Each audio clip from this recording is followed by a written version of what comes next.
Bapak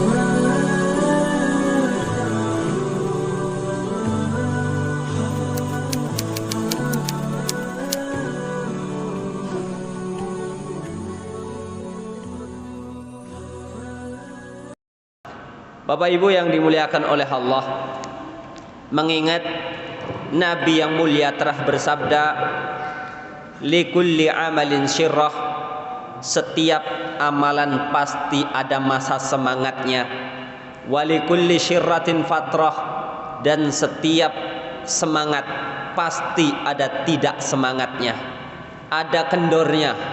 Cobalah saudara-saudara, saya kira semua kita pernah mengalami ketika kita diberi semangat untuk bertolabul ilmi, atau mungkin mengkaji, atau membaca Quran, atau apalah, semangat suatu ibadah. Ada kalanya suatu saat nanti amal itu akan menjadi tidak lagi semangat kita kerjakan, oleh beberapa sebab tentunya.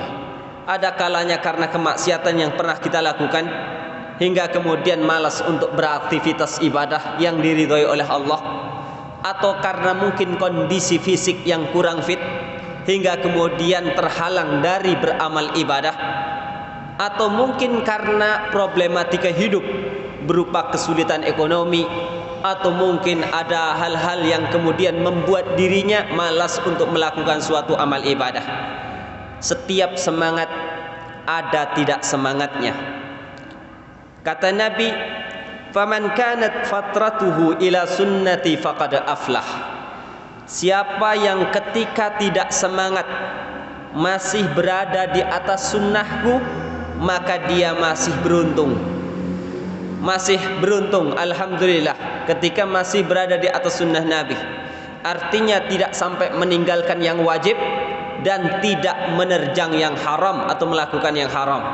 Mungkin sebagian amalan sunnah tidak sempat lagi dikerjakan karena duka yang mengiris hati, ada keluarganya yang meninggal dunia, atau mungkin rumah yang terbakar, terjadi gempa bumi, tanah longsor, dan seterusnya.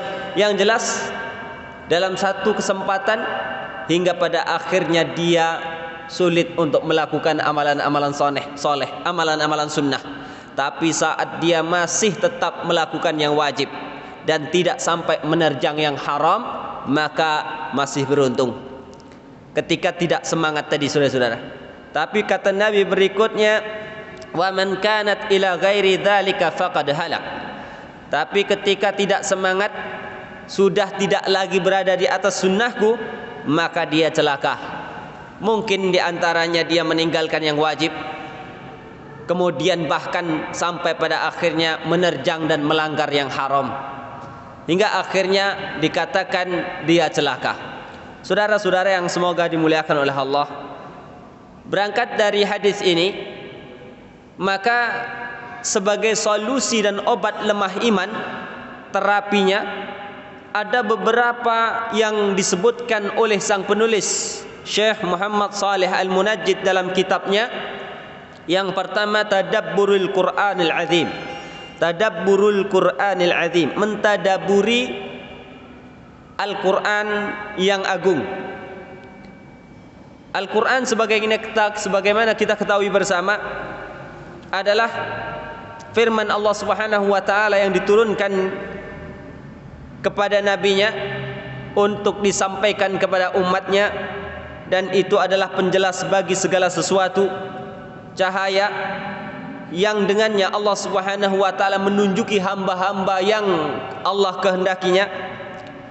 Maka tidak diragukan lagi bahwa di dalam Al-Quran ada obat mujarab, ada obat yang luar biasa baik bagi orang-orang yang gundah gulana, merasakan duka, gelisah, dan seterusnya, hingga Allah Subhanahu wa taala katakan, wa nunazzilu minal qur'ani ma huwa syifaa'u wa rahmatul lil mu'minin.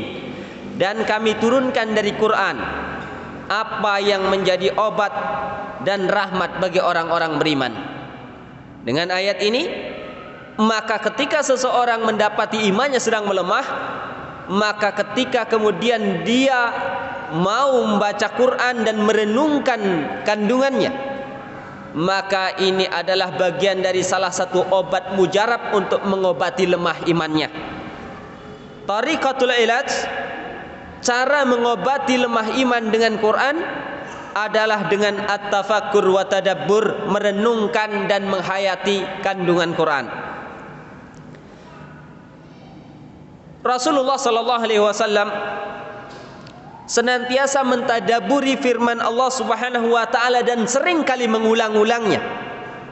Sedang dalam kondisi salat malam, artinya bahwa ketika salat malam pun Rasulullah sallallahu alaihi wasallam dalam membaca Quran senantiasa direnungkan isinya, kandungannya. Tidak hanya sepintas lalu membaca tanpa tahu makna dan artinya. Maka ini juga menjadi renungan buat kita semua, Bapak Ibu sekalian. Ketika kita membaca Quran atau membaca suatu surat yang sudah kita hafal, jangan hanya hafal tanpa tahu arti dan kandungannya. Diupayakan untuk tahu kandungannya hingga nanti ketika melaksanakan salat kita membacanya, kita bisa sambil merenungkannya. Makanya Rasulullah sallallahu alaihi wasallam ketika dalam berdiri melaksanakan salat malam, beliau sambari menghayati isi kandungan Quran yang dibacanya. Hatta innahu fi ihdal layali qama yuraddidu ayatan wahidan min kitabillah, sampai di mana Rasulullah di suatu salat malam beliau mendirikan salat malam mengulang satu ayat saja dari surat Quran. Satu ayat, bukan satu surat. Satu ayat diulang-ulang. Wa huwa yusalli lam yujawizha hatta asbah. Beliau ulang-ulang dalam salatnya hingga menjelang subuh. Apa kata atau firman yang atau surat atau ayat yang diulang-ulang itu adalah firman Allah Subhanahu wa taala, in tu'adzibhum fa innahum ibaduk wa in taghfir lahum fa innaka antal azizul hakim. Jika engkau azab mereka, sesungguhnya mereka adalah hamba-hambamu juga, ya Allah. Mereka adalah hamba-hambamu juga jika engkau mengadab mereka.